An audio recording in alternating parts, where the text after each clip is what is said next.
What is up, everybody? Happy Friday to you. We made it. We made it. This was a great week. We made it. We made it. It finally. This was a great week. We made. Let me mute myself there so that I can see the chat, but we can still move on without double talking. This was a great week. It was a short week for me. I only worked 2 days, and then I pretty much chilled out with my kids, just doing this and that. It's their winter break. So I'm like, we're going to do something fun. I always like for my kids to like go back to school, like, yeah, we did this or we did that. Like, do something during the break. But anyways, I'm back on random live stream. Catch my live stream earlier. I did say I might jump on this evening, right when I get settled in, because y'all know it's Baby Daddy Get Your Kids Friday. Heck yeah. Finally, I have some dance time for me. Yes.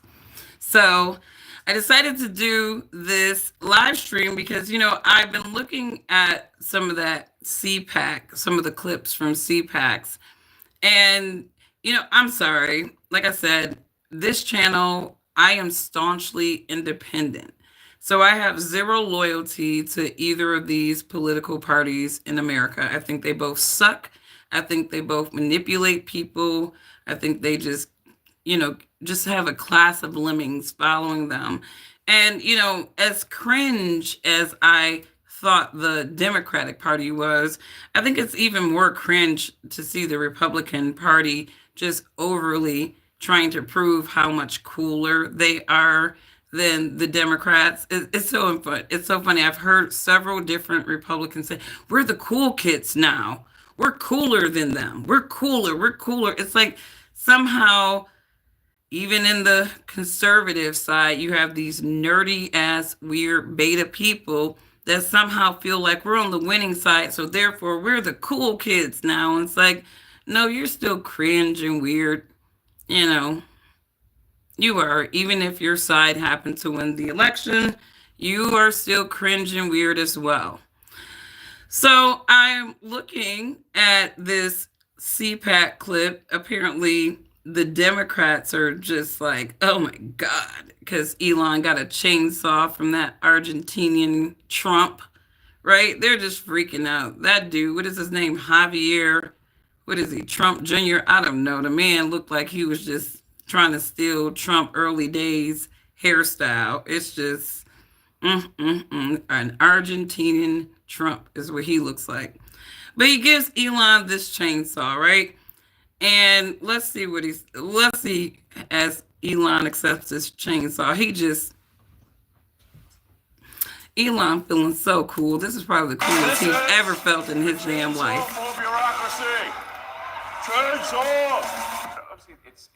It just shows that they really lack. The chainsaw of democracy. Chainsaw! He be roaring and shit.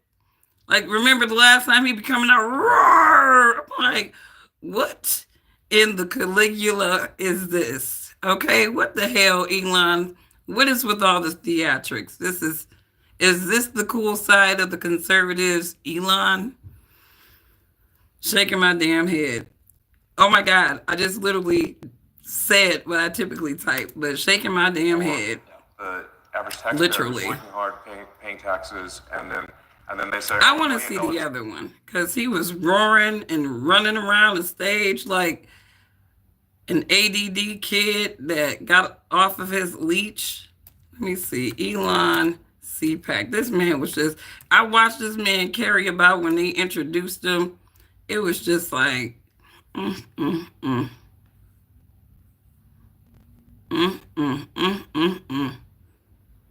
Sometimes I'd be like, is this just like Make-A-Wish Foundation on steroids? Is this what we doing? Just making billionaire dreams come true? And a little stage prop. Love you guys too. It's like looking at the son of perdition. Guys, have a seat. But we didn't know he had a condition. So, That was something. I am become meme. Yeah, pretty much. I'm living the meme. It's like there's living the dream and there's living the meme, and it's pretty much what's happening, you know. You're like, I can imagine. I mean, Doge started out as a meme. Think about it. And now it's real. Isn't that crazy? it is crazy. But it's cool. Let me ask you this. A year This ago. man is like making awkward cool again. Make awkward cool again. Mecca. This dude is Mecca. He's not mega. He's Mecca. Make awkward cool again.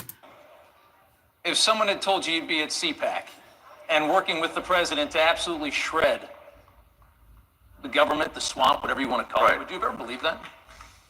No. No? Me neither. But it's cool. This is awesome. And I just want to say, thanks for your support. I mean, you guys are,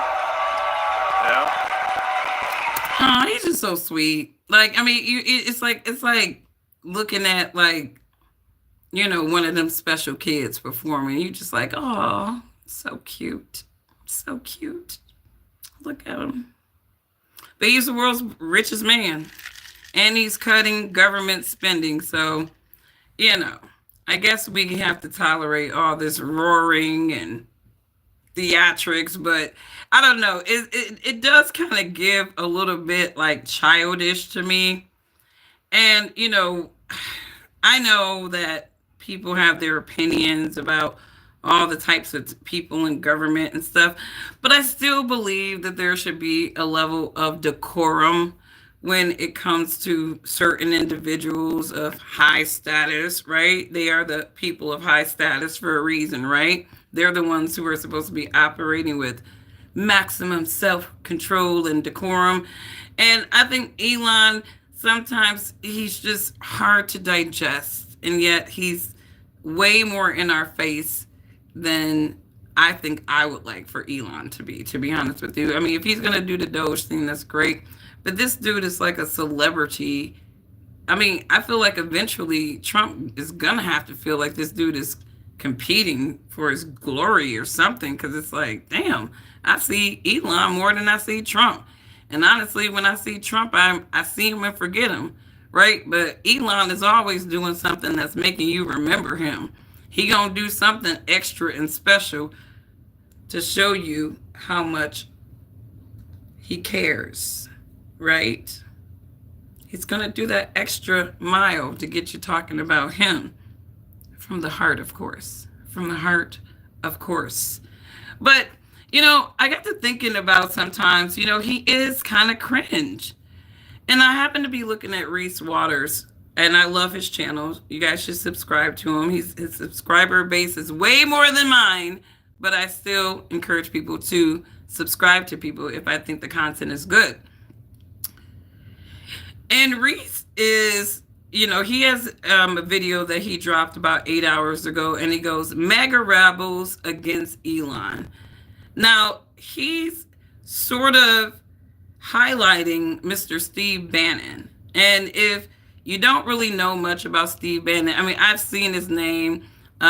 People have always associated Steve Bannon with being a white supremacist, right? A white nationalist. And from what I understand of his background, the man grew up a Democrat. Somehow he flipped from the Democratic Party on over to the Republican Party, as many people do. And he, obviously we know him from Breitbart media news outlets. I think Steve Bannon produced a couple of movies. I mean, the guy has a pretty interesting background in media, right? And I think Trump hired him in 2016, I think, to be his campaign manager, right? And I think that Steve Bannon was really, in my opinion, integral in building the MAGA movement to a lot of extent. And this is just outside looking in from any type of white supremacist links there may be to the MAGA movement.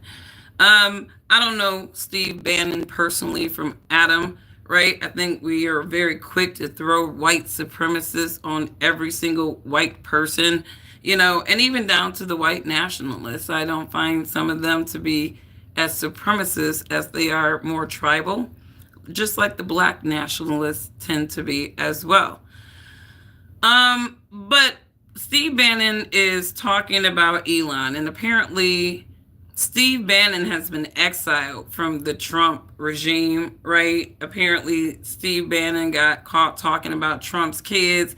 Trump didn't like that, like, don't talk about my babies, right? So Trump 86'd them, right? And I don't know if Steve Bannon was bitter about this or what, but Steve Bannon, he's been very, very open and objective about his opinions about Donald Trump without just outright demonizing the man, in my opinion. He could be just going all the way in, but it seems like a lot of his criticism is really that, our criticism, and we don't expect for people to agree on everything. I think anybody that says that they're very agreeable, you should never trust them.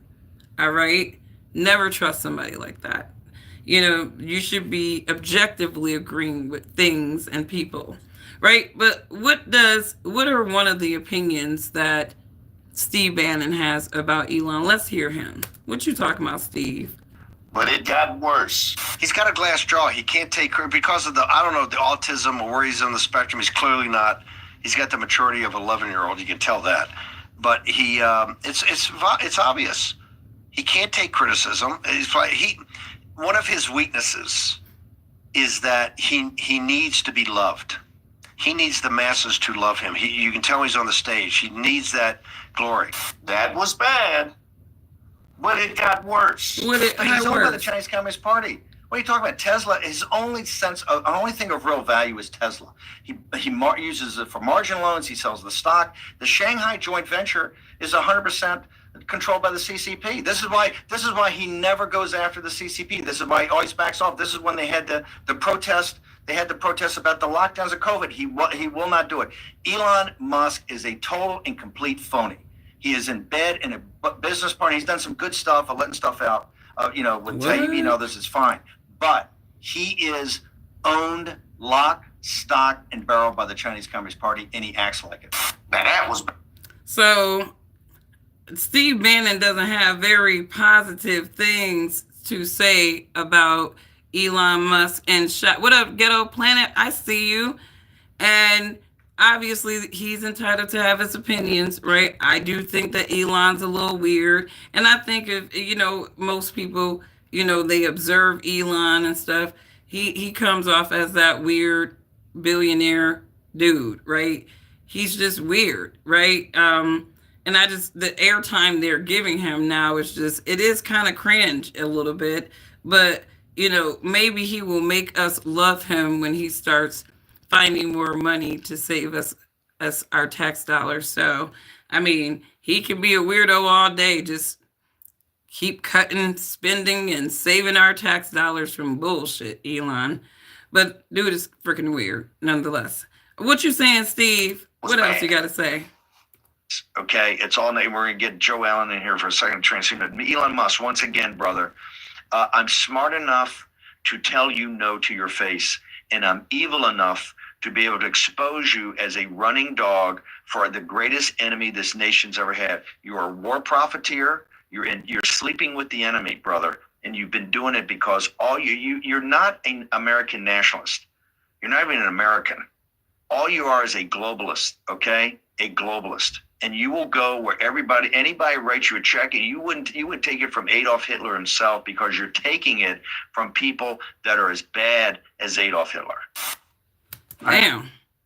So Steve Bannon obviously do not have very nice things to say about Elon Musk. Now, guys, feel free to put your opinions about Steve Bannon, okay? Because all's fair in social media commentary and rich people talking shit about each other. So, any thoughts on Steve Bannon? He got some cash shit to say about Elon. And shout out again to Reese Waters, because he is the one who is kind of montaging all of the shit that Steve Bannon is saying about Elon. And it sucks because it's like, you know, you have those womp womp moments where you're like, fuck, I totally agree with that racist. They say Steve Bannon is a racist, right? If he's a racist, damn it. But it just sucks sometimes when you gotta agree with the racist. Like, damn, he make a little point there. He make a little point there. But it got worse. What? And for that, he gets a place at the table. There's no doubt. He should. It's $250 million in June, not an entire cycle, in 5 months. But that dinner with Sachs and that check from Elon came at Biden's, you know, when Biden, you know, in the debate or right before the debate, and Biden, you know, they kind of saw the numbers of where this thing was heading. They're recent converts, and we love converts. Hell, I'm a Catholic. We used to be in the convert business. Not so much anymore. We can't keep what we got. But in the old days, you know, half the saints are missionaries. We love in converts. But the converts sit in the back and study for years and years and years to make sure you understand the faith and you understand the nuances of the faith and understand how you can internalize the faith. Don't come up and go to the pulpit in your first week here and start lecturing people about the way things are going to be. If you're going to do that, we're going to rip your face off. These are some very godly people, it sounds like. God, faith, and family folk. Because you can't beat us. We're not beatable. This army of the awakened is not beatable because we're relentless and we will never surrender and we will never slow down. And yes, if you go low, we'll go to the center of the earth. It is kind of peculiar to me. It's just like, you know, if you follow my channel, you guys know I always talk about the fall of the Roman Empire quite a bit, paralleling it to America. And, you know, it's just interesting, some of the ideologies in this nation and how they're so reminiscent of Rome, where Rome was not just a victim of the human liabilities, aka immigrants or barbarians, if you will, that were infiltrating their nation. Rome's biggest problem was that they put them in their government. All right. That was the biggest issue with Rome, is that their government was not homogenous to the foundational people that were born on that land, you know, that we know as Rome, right? They had a bunch of people coming, and like he said, these fake converts, right? People just converting, taking on identities, saying that they're X, Y, and Z, right? That becomes very problematic because you can't snake people out, right? You can't snake people out because then we're all the same. We're all the same, right? We're all the same. Wrong. There are a lot of people who come to this nation, they infiltrate the United States government. They're from other nations, and guess whose interest that they have priority? It's not America. It's not America. And for that, I kind of agree with, you know, some of the things that Steve Bannon says, you know, even, and he's talking about another white guy. So this can't be coming from some racist ass place, because this is like,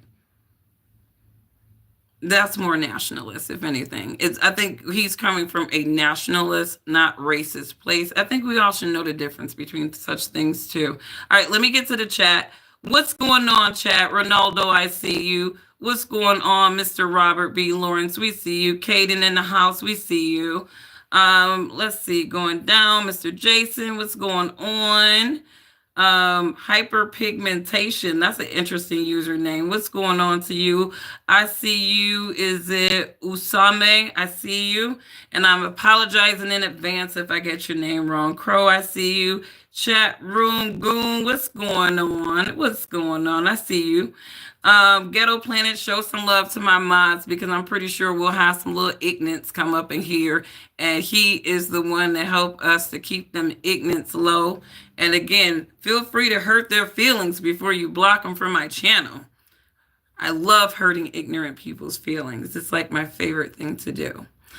Anyways, what do you guys think about what Steve Bannon is saying, though? I mean, this is like, it's interesting when you see these white looking people talking about the white looking folks. It's like, whoa, right? And, you know, the one thing about white people like Steve Bannon is if you never thought that there was a separation between white looking people, you listen to that camp and they will definitely tell you that that's not true. And it's kind of like that FBA, right? The Foundational Black Americans, the Not Like Us, and, you know, all the other black looking folks. Now, we can all say, yeah, we have this root from the motherland, right? But we're all culturally different. We're all tribally different, right? And because of that, you know, there is separation of ideologies among black looking people in America because many of us come from foundational American roots. And then some of us, then others come from, like, you know, other places, some of them first generation, second generation Americans, right? But on a mindset level, we're very, very different, right? Well, the white folks are just like that, right? And I think that a lot of people don't realize that even among white supremacists, other white looking people can get the business. And if you are ever confused about who those other white looking people are, just going on over to Steve Bannon's channels and listen to some of the shit that people like him be saying. I mean, you'd be surprised. You'd be surprised how even amongst white folks, there is a separation of culture and identity. It's amazing, y'all. It is amazing. America is not homogenous. We are not homogenous at all. Interesting take, though, but I love what else? Let me go back to Reese for a second here. Culminating in this, quote, he should go back to South Africa. Ooh, Steve. Why do we have South Africans, the most racist people on earth? Ooh, Steve. How's white Steve Bannon calling white Elon and his South African white folks, the Afrikaners, the most racist people on the earth? Steve Bannon, come to the front of the congregation, please. We're gonna need Mr. Steve Bannon to the front of the congregation. How you calling the South Africans, the other white folks, the ones that Trump want to bring over here, right? He'll want to bring over none of the dark looking folks, right? But they are refugees, right? They are dealing with black people situations over there in South Africa. And Elon wants them to be refugees over here in America, right? And Trump has even talked about this, right?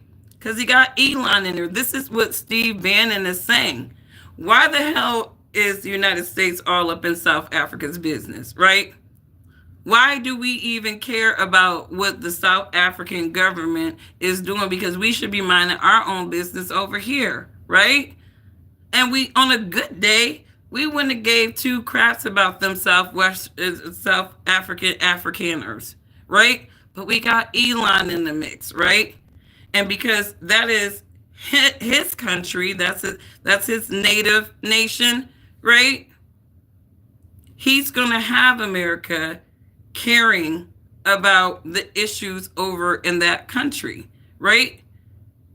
Like, I mean, I'm not trying to be funny. I feel bad for what happens in other countries and whoop-de-whoop-de-whoop, but I'm not a lobbyist or activist. That's not in my nature.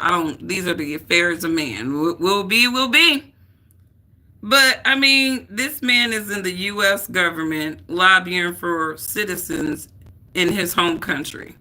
And this is what a lot of these immigrants, they do this.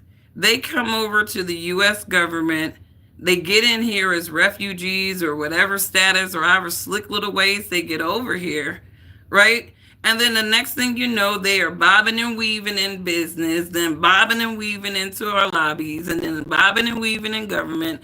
And before you know it, right, they're making key decisions in our government. They're making key decisions in our government, and they're hooking up their own country. So while Elon is cutting American spending, right, he's also proposing to bring more human liabilities in the form of what you say, Steve Bannon? Why do we have South Africans, the most racist people on earth? He said South Africans are some of the most racist people on earth. So that means that if the white folks in America, they like racism doesn't exist anymore. We're not a racist country. That was in the past. Well, guess who's going to make that in the present? These new damn immigrants that Elon want Trump to bring over. These new human liabilities that are okay because they got white skin.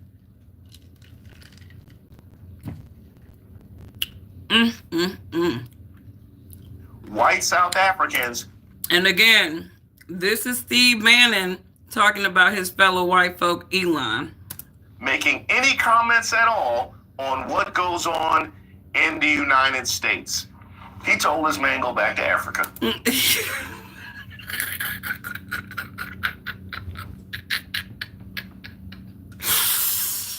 That was a very nice way of saying that, right? I mean,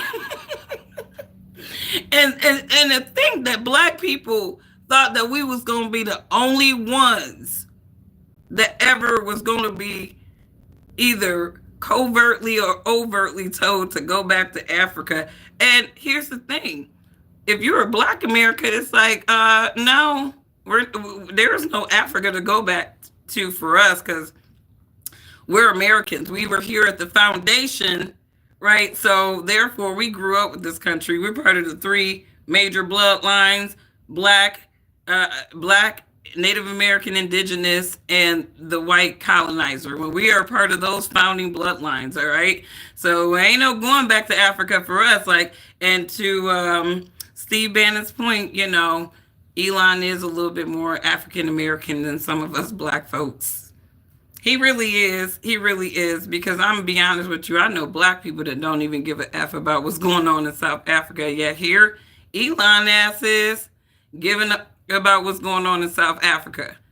That's a shame. Even the African, the ones that they want to label African Americans are not really kind of giving a F about what's going on in South Africa.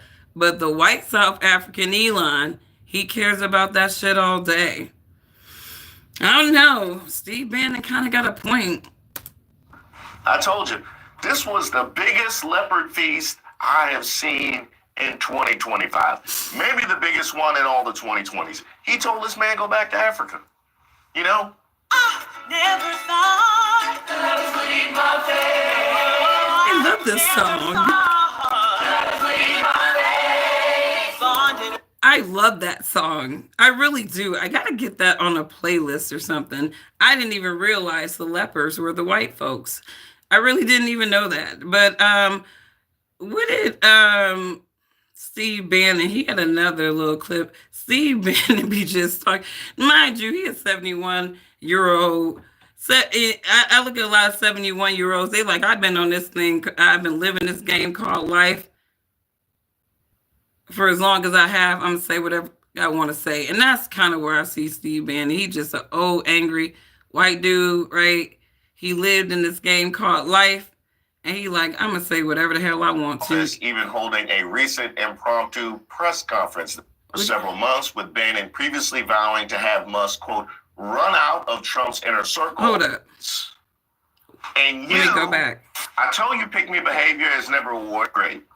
I was the best of the game. Several months, with Bannon previously vowing to have Musk, quote, run out of Trump's inner circle by Inauguration Day.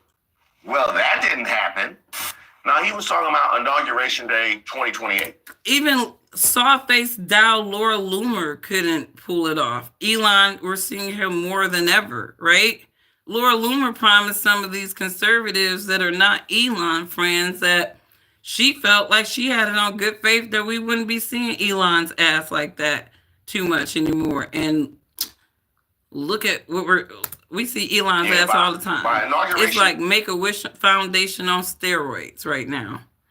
Day 2028, you know what I mean? He going, you know, because Bannon, he was going to dress in one of the movers' outfits. When they move everybody out, he going to have one of the movers' outfits. And the Tesla boss is a regular visitor to the Oval Office.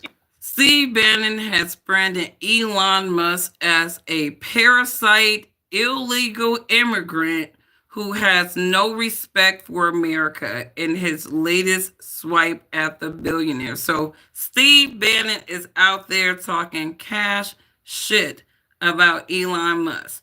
The 71-year-old MAGA acolyte and former Trump advisor said Musk is the one with the power. So he's saying that Trump ain't even the one really doing things, pulling strings. He said it's really Elon Musk, and that his work with the Department of Government Efficiency was performative. Beef between the pair has been escalating for several months, with Bannon previously vowing to have Musk run out of Trump's inner circle by Inauguration Day. His plan has not come to fruition, not at all. We see Elon's ass more than ever, and the Tesla boss is a regular visitor to the Oval Office, even holding a recent impromptu press conference there. So, impromptu press conference in the Oval Office. Freak experiments and play act as God without any respect for the country's history, values, or traditions, Bannon said, speaking to British news site Unheard. Now, a couple things. If you bring somebody into the house who starts to engage in freak experiments with no respect for your values and traditions, who gets held accountable for that? Huh? Because I've been kicked. I don't know. Let's move on to the article, though. Y'all scared? Mark appears to be in reference to previous reports that Musk overstayed his original work visa in the U.S. before achieving his enormous success. Musk has denied the accusation. Bannon and Musk previously clashed over the billionaire's support of the H-1B program, which allowed U.S. employers to issue temporary non-immigrant visas with the intent of filling skills gaps in sectors that require highly specialized knowledge. Because just because somebody knows how to... Okay, let me get to the chat while this is going on. Steve Bannon out here talking cash shit. He is talking cash shit about Elon. But what are your thoughts on Steve Bannon? Though anybody even... to speak out against Elon Musk. Why do you think that is? I don't know, but Elon's doing some great work. You know, I'm a huge supporter of the deconstruction administrative state and what Elon's doing in Doge. I'm a big supporter of that. I hope, and my prayer is that these cuts are real. I mean, he's committed to $1 trillion. I think that's fantastic. I think what Doge is doing is kind of a shock troop to go inside and do these audits is great. I'm a big advocate of him, what we call crossing the Potomac and going to the Pentagon, because I'm not so sure he can start cutting a lot of social programs, because we need more than just the audits. The audits are great, and I think they're finding anomalies, etc. But you need to get programmatically. At some point in time, if you're going to take down the spending of the federal government... Now, how you talk all that cash shit about Elon Musk, and then now you pretty much saying he's doing a great job? I don't get it. What's going on with Steve Bannon? Does he have the old timers? Because this is an interesting shift, calling somebody a parasite immigrant, and then now you're saying he's doing great. Didn't Steve Bannon do a Nazi salute at his latest speech? They out here in these streets doing Nazi salutes right and left, it seems. They are out here. Should he go back to Africa? I don't know where Elon should go. I mean, maybe he should go to space. That's where maybe he should try to go to space. And then Steve Bannon will maybe feel a little bit better that he's not occupying American space. I don't know. You know how these nationalists is. It's like, take your ass anywhere but America. So maybe Steve Bannon want his ass to go to... the Democrat Party is asking the same question that they asked after the Civil War, but instead of who is going to pick our cotton now, they are asking who is going to pick our fruits and vegetables. I don't think it's just the Democratic Party who is asking that question. If you look at how much Republicans really benefit from illegal immigration, you'd be surprised. You'd be surprised how many of your Republican buddies are double talking demons, talking about secure the border, secure the border. Meanwhile, they got a 12-piece of immigrants working on their construction sites. You know, these people are hypocrites at best. You know, they don't care about the country either. They care about their pockets. And that's probably why America is failing, because too many people are worried about their own pockets and not worried about what absolutely makes sense for the damn country. Listen, you said, isn't he an immigrant though? I mean, let Elon's brother tell it. They were here illegal. Like, I think Elon's brother slipped up and said that they were here illegally. Where's that little thing where Kimball Musk, they were doing some little interview and Kimball just running off at his damn mouth? Hang on, here it is. To pretty much take. And he said they were illegal immigrants. So that's what I'm saying. Like, what'd you say, Kimball Musk? Well, I'm sure I Said what not? realized that we were illegal immigrants. Well, Kimball Musk in an interview with his brother in 2313. unless they realized that we were illegal immigrants. Well, I'm sure. I'm sure. It's a gray area. Yeah, that's true. We were illegal immigrants. I mean, And then we he see doubled down. Nah, man, we were like Elon, like, hey, dog, chill. It's a gray area. Kimball, like, nah, man, we really were illegal immigrants. What you say? Listen how Elon like chill, right? Kimball's like, no, but we really were. You know, he just spilling the beans. Hold on, what you saying? maybe the illegal part of it. In fact, when they did fund us, they realized that we were illegal immigrants. Well, I'm sure. I'd say it's a gray area. He said, well, I'd say it's a gray area, you know, basically like Elon's giving him the look like. And what did Kimball say? Yeah, that's true. We were illegal immigrants. We're illegal immigrants. He doubled down like, nah, dog, we really were illegal immigrants. His own damn brother that ratted his ass out. That's insane to me. Insane to me. But, you know, Steve Bannon, he makes some interesting points, you know, and I mean, I can't say that Elon is a hidden traitor to the nation or not.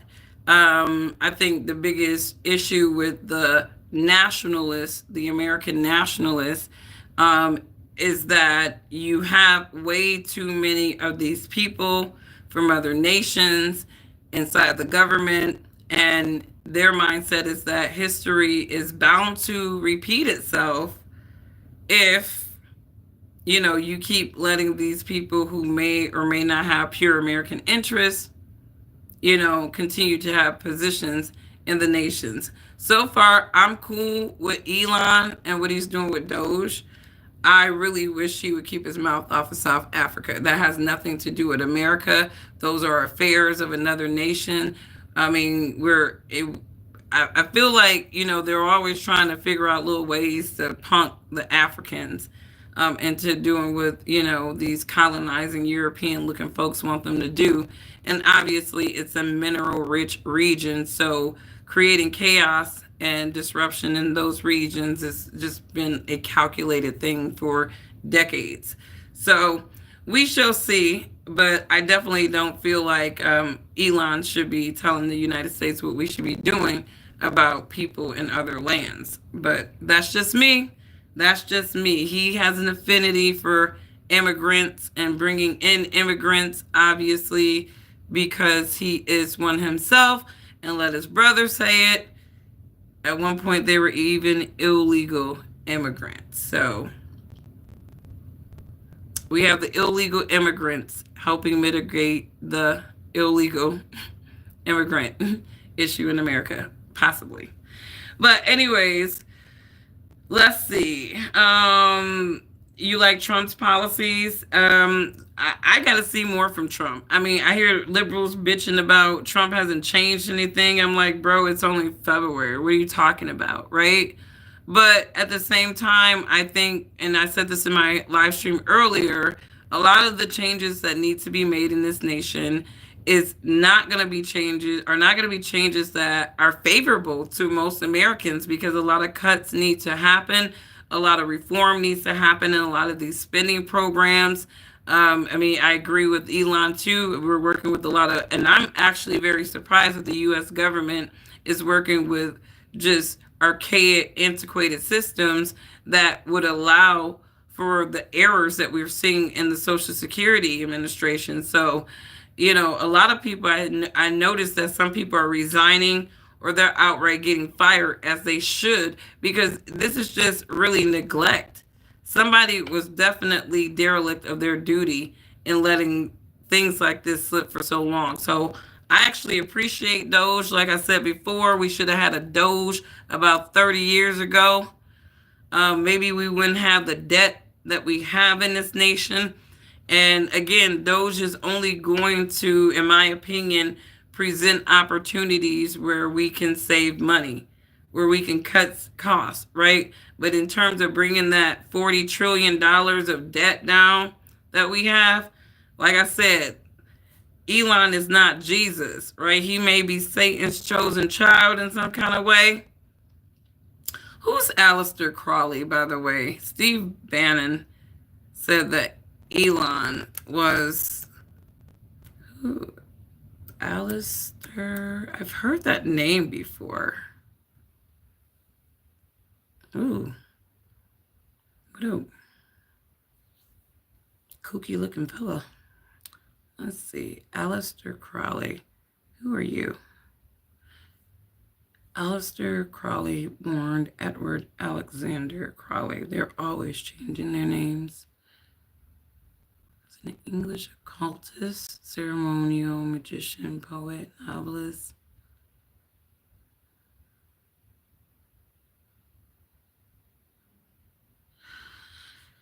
This is who Elon is rocking with. Born to a wealthy family in Royal Leamington Spa, Warwickshire, Crowley rejected his parents' fundamentalist Christian. Okay. So, I mean, okay. So okay. He might be.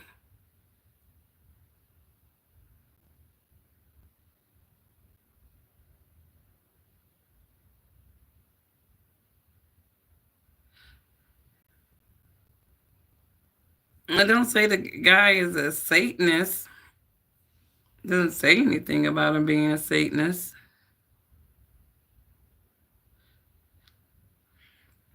I'm gonna have to look into this little religion developing. What is it? Thelema? Thelema?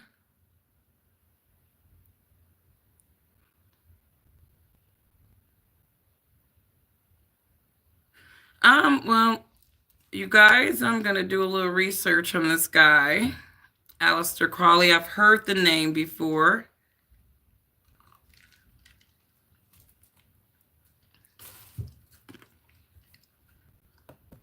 I don't know if Elon having affinity for this person is a good thing or not. So I need to do more research on Aleister Crowley. The Democratic Party is talking loud and proud about Elon Musk and why that, but the Democratic Party is not using this same loud and proud approach to who and where taxpayer money is going. I agree with you, but I do want to say this, that as much as we can put on the Democratic Party, I really do feel like the neglect, the poor spending, this falls on both parties, because it's like it wasn't until Trump and the whole populist movement that he started that we're really getting all of this information. We were in the dark for a long time about where our tax money was going, right? We just know taxes kept going up. Cost of living kept going up. They kept short squeezing us out of our earnings, right? But we never understood where it was going. And now we see the bag of garbage that it's been going to. And so I'm appreciative. I hope that Doge becomes an official, extension of, whatever financial Treasury. I doubt it. Treasury Department ain't shit either. We got to revamp them too. So hopefully we can find, we need more Doge. That's all I can say. You said you're writing for Elon. You said for Elon to make everything great in America, then take his ass back to South Africa. Canary Ken, you like shit. You do whatever you need to do. You a contract. You hired work. But then after that, take your ass back to South Africa. Y'all so funny. Do as thou wilt. Oh, thank you, CRM, Aleister Crowley. And I've heard that saying before. I don't know much about Aleister Crowley, but I would say that that's a very satanic mindset. And so I got to believe that if I do some research into this guy, he's going to have some extensions to Satanism in his beliefs. Do as thou wilt, whatever floats your boat. These are sayings that we say, it just rolls off of our tongue, but there's so much deeper meaning in those sayings. And I've been trying to even watch my speech and some of the things that I say, because it's like, no, it's not whatever floats your boat. And even I said something earlier too. I said something to the lines of, on one of my live streams, like, I respect how everybody chooses to get their coins. And honestly, I don't. That actually bothered me that I said that, because I don't respect how everybody gets their coins, right? Because everybody doesn't get their coins in a respectable way. And so there's nothing to respect about it. Even if they're a multimillionaire, how many people did they screw over, hurt, or manipulate to get to their status? And that's kind of, the wake-up call for all of us, that, a lot of these people, you out here glorifying these imperfect, fleshly men, and some of them got some dark, weird, wicked shit in their closet. So it's like, I'd rather just praise God and not be praising any fleshly person on this earth. You said you about to get a $5,000 stimulus check from Trump and Elon. We'll see. We'll see how that goes. You said, when are prices going down with this new regime? Well, prices didn't go up. Prices, they definitely gradually but quickly went up during COVID. But the problem is with these price hikes and stuff, a lot of people get locked into them, right? So as long as they don't go up any higher, I think people won't have an issue, right? But it's just like, that's just how inflation and just how a lot of this stuff work. I was just telling my kids that I remember a time I was looking we were in a gas station, and I was looking and I noticed that ramen noodles, like the little pack of ramen noodles, they're like 99 cents a pack. And I'm like, damn, those things are 99 cents a pack now. I'm like, when I was a kid, and this is me going back to my mama now. Now I'm my mama talking to my kids about when I was a kid and how much things were, right? I was like, I remember when I was a kid growing up, and even as an adult, because obviously we lived on ramen in college, right? You could get 5 packs of ramen for $1. You could actually eat off of ramen. It's not the best eating, right? But you could survive off of ramen, right? Because you could buy it in bulk, But now they're 99 cents a pack. So that tells you that, prices, I think that the prices that we see now are here to stay. I don't think they're going down. I don't think they're going down. I just think that they're trying to control the prices, from going up any further. But I don't think prices are going to go down. I think Trump is very realistic that he can't have prices go down. There's just so many different factors that have impacted these companies in the last 4 years. And there's, I don't really think that America actually had a recovery after COVID. And I don't think, the planning was the best planning that we needed post-COVID either. And like I said, Americans, we should have been in that tightening up state of mind back in 2020, but they just literally kept manipulating the public with a bunch of bullshit, and everybody stayed the course on their behaviors and their actions, and now we're worse now than we were before. What's going on, John? How are you? You said dollar has lost 95% of its purchasing power since we went off gold standard in 1971. And I think that's where BRICS nations become a little bit more volatile for the Western nations too, because as opposed to them having a note, which is basically what these dollars are, right? Little notes running around here, right? That you can just print out of thin air and you devalue it every time you print it with no real ROI. You just printing it to keep shit afloat as opposed to printing it for investments to actually flip that money you printing. We're not doing that. So you got the BRICS nations who actually are building currencies that are backed by natural resources, things that people need, right? And the United States have been buying more gold, so I can imagine they're trying to get back there, but we're so late. We are so late, right? By the time, like, you know, and I hate to sound pessimistic, but this nation on so many levels is at the point of no return. Like a lot of the things that Trump is going to try to get done now, it's just too late. It's just really too late. You can't go back to a gold standard. Russia's been buying gold for at least a decade now, because they knew that they were going to eventually, and a lot of this was hedging against sanctions from the United States. A lot of these nations had to think about how do we hedge our economies from the dollar.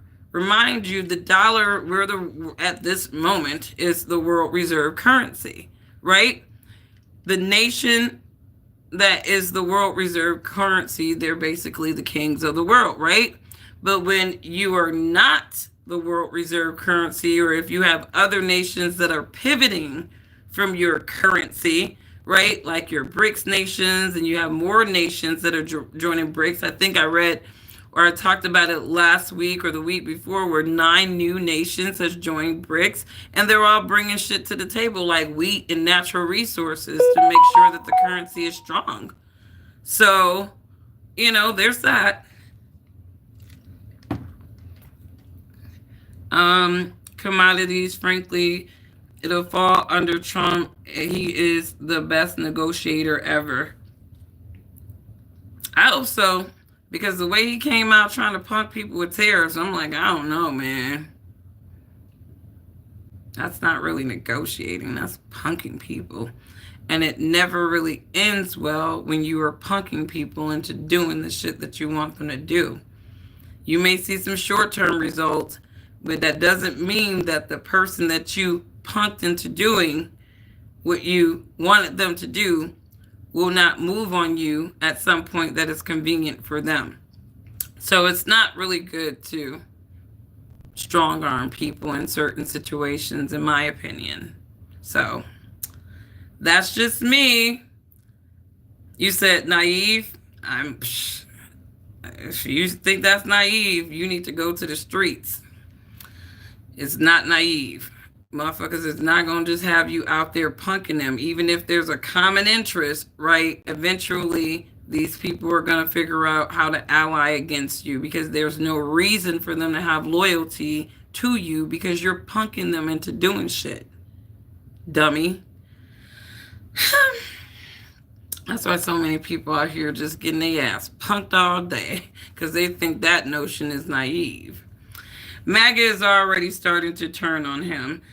You know, I don't really, I think that a lot of people are kind of understanding what it means, some of these Trump policies, And I think that, again, when you're leveraging a base of people, and I'm not saying all MAGA is this way, but there's a large MAGA base, they are just not as intelligent as their white skin would convince them that they are. And so they were just voting for shit, right? And they didn't realize that, hey, USAID, right? This is going to impact farm subsidies, right? They didn't realize when Trump ran on, I'm going to be doing mass deportations and detainments, that absolutely meant all of those Mexicans that they had illegally working for their little construction companies in their fields and all that shit, right? And so, I mean, there are some people who are out here acting like they have voters' remorse, but really, your dumbass voted for exactly, you got what you voted for, whether or not you were intelligent enough to know what that meant.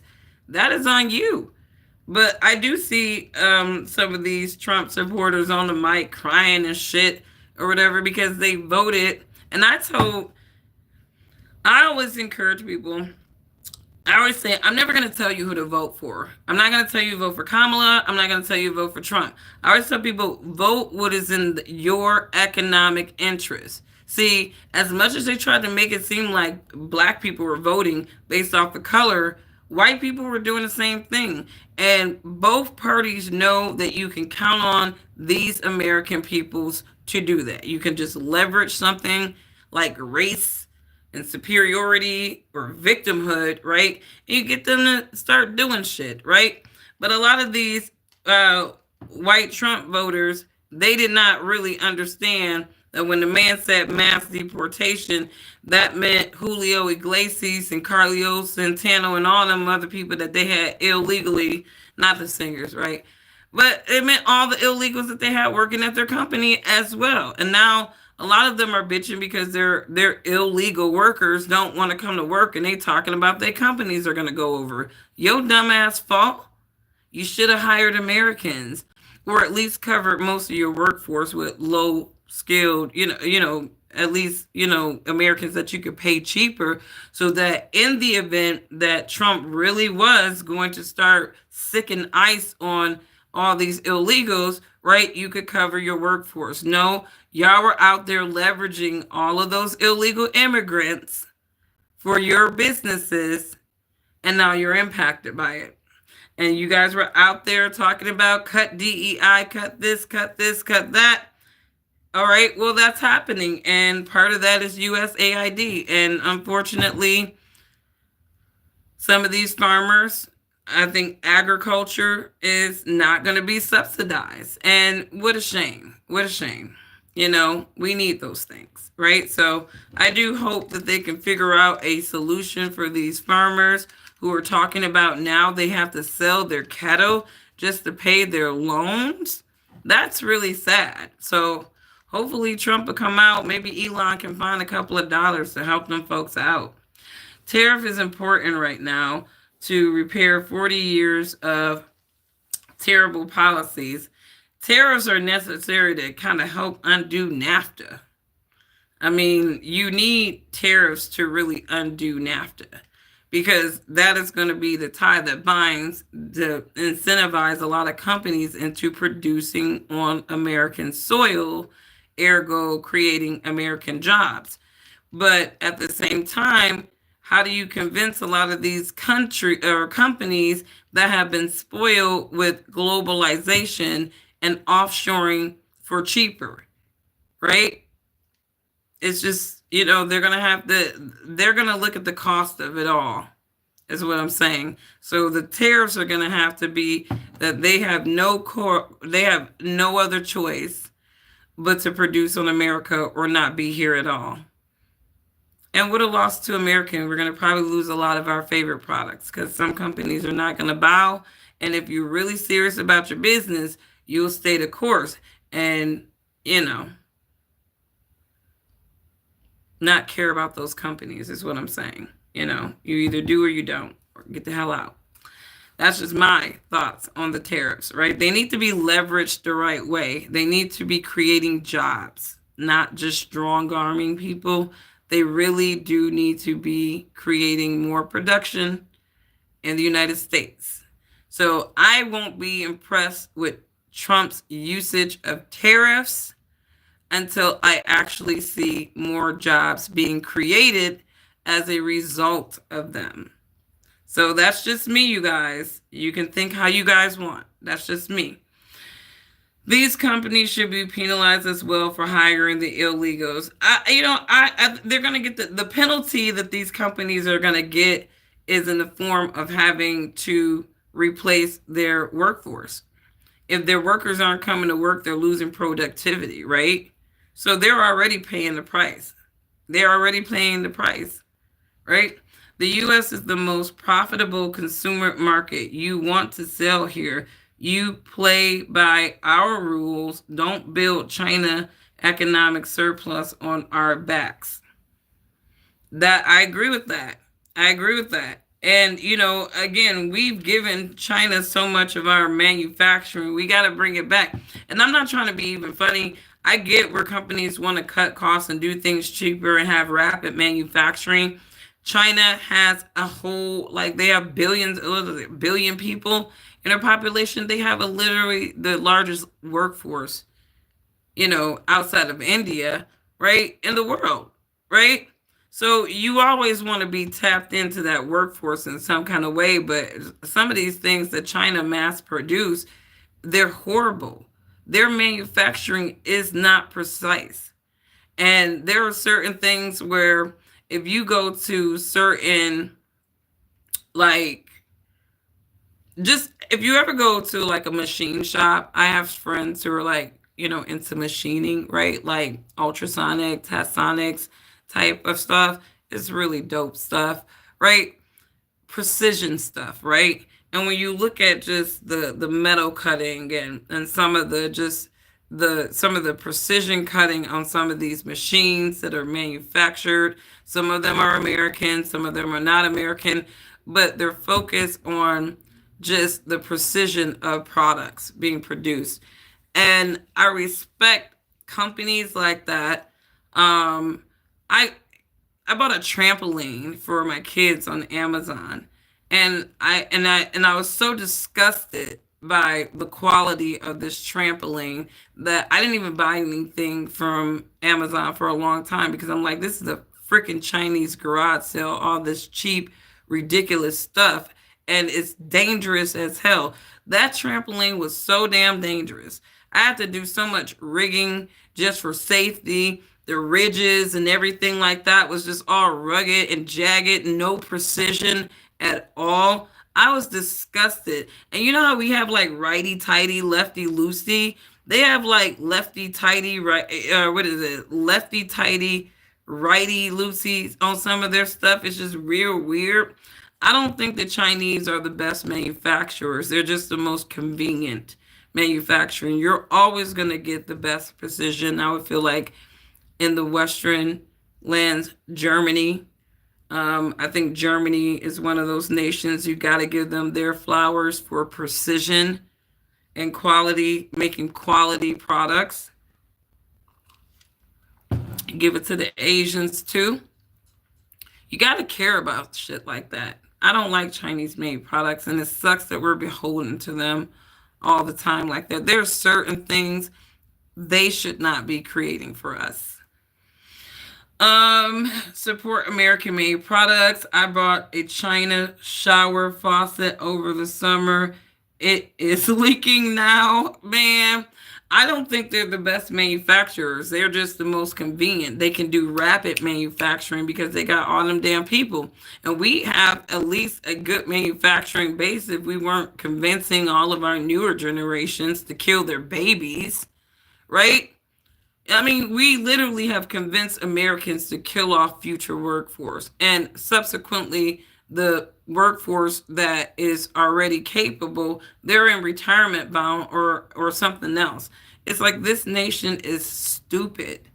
It's socially stupid. And I hate to use the R word, but we do act like we are ran by social retards. And if you are a communist-minded socialist person, you are the freaking problem. You are the problem because you don't have a divine balance at all. You don't. And I talked about this a little bit earlier in my live stream too, but you know, let me just stop because I think I'm sounding a little bit too nationalist. And you know that doesn't make a lot of people feel comfortable. But anyways, you know, facts are facts. And it's not even about, it's just, America is a big ass business and we don't operate like a business at all. We really don't. Like we operate like a business ran by a bunch of glory whore basket cases. That's what it feels like to me.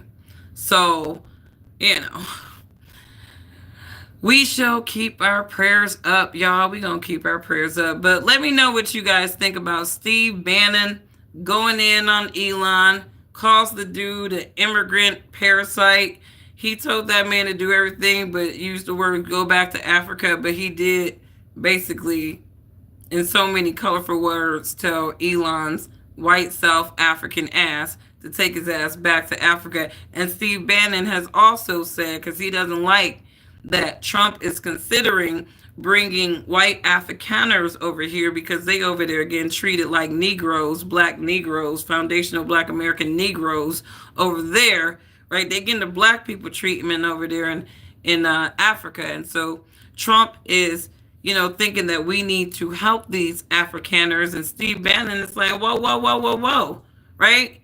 We're supposed to be detaining and deporting, not bringing in more refugees, and I don't even care if they fellow white folks. That we bringing over some racist white folks. Now they out here in these streets calling Steve Bannon a racist. Right? He's a white nationalist, right?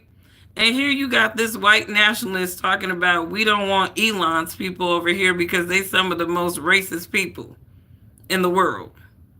You can't make this shit up, y'all. You cannot make this shit up. Right? You can't make this shit up. But anyways, you guys, let me get off of here. Thanks for tuning in. I see you, Young. Is it Eldor? Monica Garrett, I see you, beautiful. We're going to keep it going. Canary Ken, I see you. Thank you so much for coming in. And then Deneen, I see you too. I remember when I was growing up, many things were made in America. Now it's cheaply made in China. You know, it's interesting. There were certain things when I was growing up. There was, like, I can say, because I'm a 90s baby, there were always things that I growing up, like little knick-knack things that were made in China or Taiwan. Like the little cheap stuff that you would buy were always made in China or Taiwan. But, you know, and maybe I was not, you know, aware enough to really think about where our car parts were being manufactured. But I do feel like prior to the mid-90s, even a lot of the American car parts were being manufactured here. And if you're an automotive person, let me know. But when NAFTA came on board, it seems as though a lot of our like critical manufacturing was just conveniently sent overseas. And I would be interested to understand, you know, sort of like the quality of products and defaults of products, you know, that, you know, before we started doing a lot of this offshoring of critical things like automotive parts and different things like that. What is the quality like? Has China improved U.S. products, manufacturing them, or have U.S. products actually degraded? They lack durability. And really, is it that U.S. companies are so interested in a low bottom line that they don't care about quality, they don't care about durability? Because I'm gonna be honest with you, I pay for certain things, and I'm like, this ain't even worth it. This is not even worth it. The material is crappy. The assembly is crappy. You know, and I think it, you know, I used to be an automotive and manufacturing recruiter, and I used to work with, you know, the OEMs out here and the suppliers out here in Detroit. And I said this before, automotive is my first love. Like, and I worked in that sector for probably about maybe 7 to 8 years. And you know, when you go and you look at like the F series of like Ford, right? I actually had a chance to go behind the scenes of some of the F series trucks, from the grills to the fascias, how things were being made, how things were being, you know, just put together. And I was just very impressed when I went to Dearborn Truck. I did a tour at Dearborn Truck assembly plant, and to see all those human bodies, it was not a fully automated plant at all. There were still a lot of aspects of the F series trucks that actually still had that human touch to it, where they were actually assembling them. Like, so you had some automation going on, but you also had human hands on it, right? And that is what American made means to me when I see those human hands making it, right? It's like, I don't know what this country is going to become, you know, but I definitely do think that America gets its best quality from its own people. So that's me. What's going on, More Fire? What's going on, Sabrina? They were located in Virginia. I hear, Steve Bannon? He was from Virginia. Worked at the Strasbourg Automotive in 1990. And they've been gone overseas. You know, I'll tell you, when I was, my cousins, a lot of them, like, I'm from the Midwest. And so if you're from Indiana, you guys remember that they were producing the Hummers out there. And that was a huge part of that economy out there. And when you're taking out whole industries from towns, it, like, I'm telling you, look at that. I think I did it before Trump was elected, but that video I did on tariffs. And I was talking about how, you know, basically Trump's tariffs proposals was really, in my opinion, a reversal of the damage that was done, you know, because of NAFTA. And when you look at how he talks about tariff, to me, it was like, well, at least on the campaign trail, I don't know how he's going to fully implement them. But it seemed like to me he was really trying to reverse NAFTA, because I think that even Trump as a businessman probably saw how devastating NAFTA was to the labor force in the United States. We are not an entrepreneur's nation. The United States is not an entrepreneur's nation. It is a laborer's nation. We always have been a laborer's nation, right? So when you have companies and people are, you know, used to building their legacies, not as being the owner, but being as a fabric of the working community, right? Like, that is what we were built on. And when you have things like NAFTA that basically takes that away, and I always say, if you ever come out to Highland Park, Michigan, right, that tells you the story of how things like NAFTA destroy whole towns, right? So NAFTA didn't just destroy companies, certain companies or industries, right? It destroyed whole towns that relied on that huge company to exist there, right? Trickling down the economics around the town. That's good trickle-down economics, right? You know, before NAFTA came along, that was actually good trickle-down economics. After NAFTA, not so much. So let's see what Trump do, you guys, right? We remain cautiously optimistic, right? I don't put my faith in these affairs of men, but I always say cautiously optimistic, and I encourage people to do the same. So anyways, you guys, thanks for hanging out. Shabbat Shalom. Happy Sabbath to those of you who observe the day of rest. God told us on the seventh day to get our rest, and that is what I intend to do. Detroit City, Heart of Soul, American Automotive. Amen. I love my city. I love my city. I love my city. I love my city. I I took my kids to Legoland, and they have some really cool Lego structures highlighting downtown Detroit. So, I would definitely encourage you to hit the Legoland in your city. Definitely a good time with the kids. My kids and I, we had a good time. I'm like a big kid myself, so I actually was able to follow the little guide and build the little structure. I felt like a little master builder up in there. You said 7 miles? 7 Mile on what? Where you coming from? Where you coming from? 7 Mile. But shout out to my people in the Motor City. If you are in the house, Detroit has definitely had its resurgence. It's not an automotive resurgence, but I definitely think that the city 15 years ago and the city now are night and day. I think that Detroit is really moving towards doing what Chicago did, which is basically they're going to create this magnificent mile. They're going to gentrify the hell out of it. They're going to displace the people, around those areas, which I kind of see that happening now, right?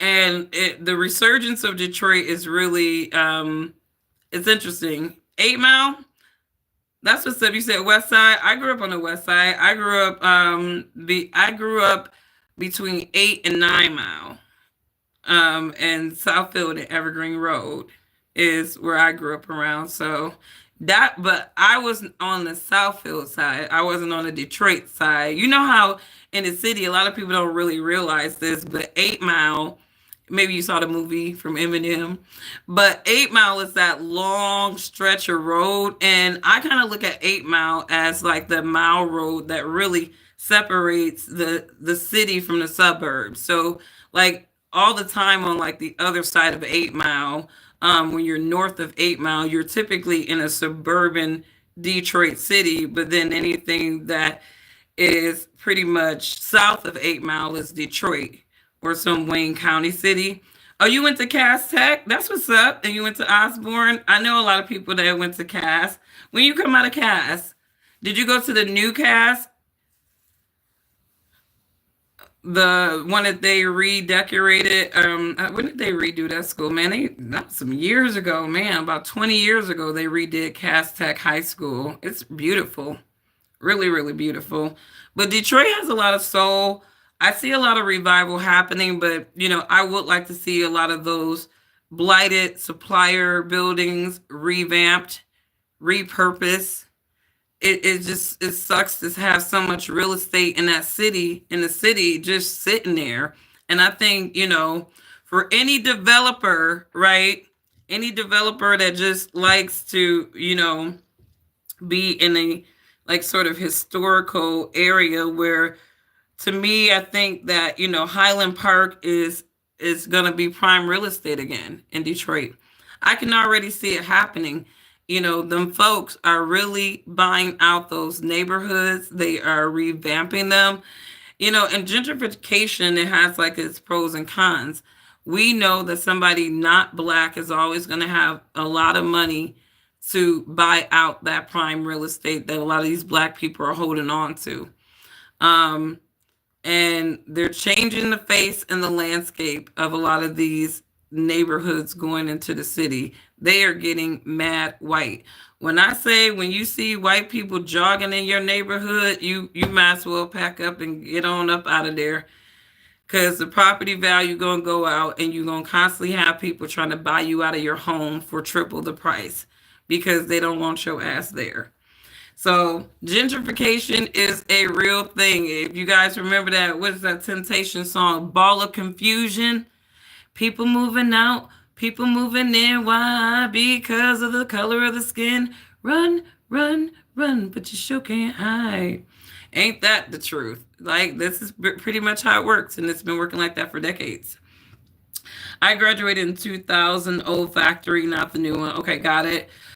I saw the new one a while ago visiting. It is beautiful. Yeah, they did a good job with that new Cass High School, and they've had a number of events. And I mean, I think it's still a coveted school, and I still think it's one of those schools that not everybody can get into. It's still one of those Detroit kind of crown jewels of the Black brulee. kind of still micromanage a little bit because, definitely the successful blacks can go there. I mean, I could put my kids in there if I wanted to, but no, it's okay. I don't care about things like that. But anyways, you guys have a wonderful, wonderful rest of your evening. Get some rest. We will keep following our new administration. You guys know my sister. She, like, if you follow this blog, you know my sister. She loved her some Trump. I mean, you would think Trump was like MLK to her. Oh, Trump, Trump, Trump, Trump. That man been doing this. He been doing this. He only been in there two months. So a lot of people, as many people can say that they're not happy with what Trump is doing after only being in office again for less than 2 months, right? There's a lot of people who like where he's going, and I think we all will just have to wait and see at the end of the day, right? So anyways, you said Trump, the Michael Jordan of presidents. I will be honest. I was thinking about this because President's Day was this week. I never paid attention to any of the presidents like that, right? I think George Bush, Bill Clinton was the one when I was in elementary school, right? Bill Clinton got elected when I was in elementary school. And I always known Bill Clinton as being the black people president, but I was so young, I really didn't really understood what made him so black, at all, right?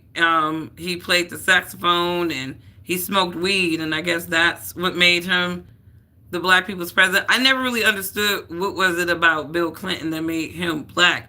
And then they said that he got head, and that made him black. And I'm like, damn. What makes a motherfucker black these days sure is terrible, But I didn't really, there was nothing about Bill Clinton that I thought was really awesome. And again, I was too young to really follow that. And then with Bush, I mean, I thought Bush was like I thought he was funny, like Bush Jr. I thought Bush Jr. was funny. People kept saying he was an idiot, but I really, I didn't really have a problem with Bush Jr. I mean, I'm talking about away from politics, right? Just character-wise. I thought he was just, kind of like a jughead type of dude. He was like saying any old stupid shit just to piss off the liberals, maybe. I don't know. Right? Trump is really like Barack Obama. I didn't really care for Barack Obama. I really didn't. I felt like he was just kind of prop to us. There's not, I can't really say there was anything memorable about Obama at all. He just really gave puppet to me the entire time. And I'm trying to think.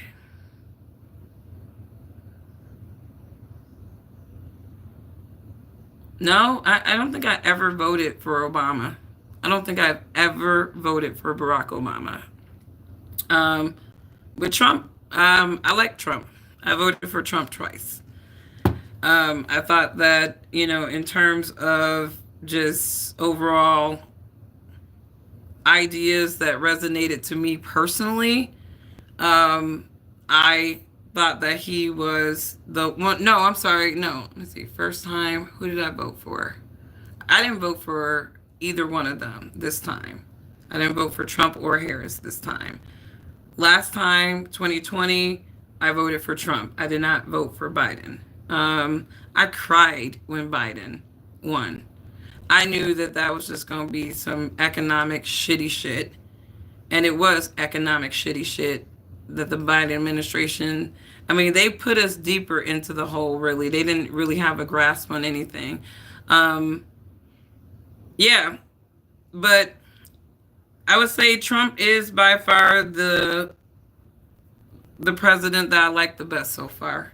Like, just in my lifetime, right? He's the one that I've liked the best. Everybody has their opinions about that, right? Some people are Obama patriots. Some people are Bush patriots. I'm not a patriot to any of these people, but I think in terms of the president that I just thought was more likable, I like Donald Trump. I'm not old enough to remember all the other ones that died before I was born. But anyways,